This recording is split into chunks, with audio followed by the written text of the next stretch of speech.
ایک گاؤں میں ایک نیک شخص رہتا تھا جس کا نام احمد تھا۔ وہ بہت غریب تھا مگر دل کا بہت پاک تھا۔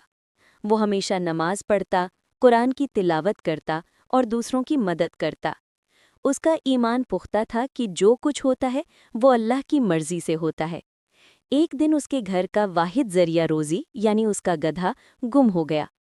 لوگ ہنسنے لگے اور کہنے لگے، احمد اب تم کیا کرو گے؟ احمد مسکرا کر بولا، اللہ بہتر جانتا ہے، شاید اس میں بھی کوئی بھلائی ہو۔ کچھ دن بعد خبر ملی کہ گدھا واپس آ گیا ہے اور اس کے ساتھ کچھ قیمتی سامان بھی تھا جو کسی قافلے سے گم ہو گیا تھا۔ احمد نے وہ سامان مالکوں کو واپس کر دیا۔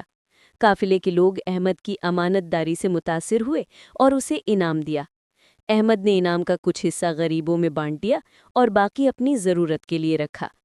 پورا گاؤں حیران رہ گیا۔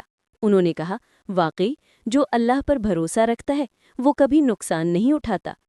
یہ واقعہ سب کے لیے سبق بن گیا کہ صبر، ایمان اور سچائی ہمیشہ انسان کو بلندی دیتے ہیں۔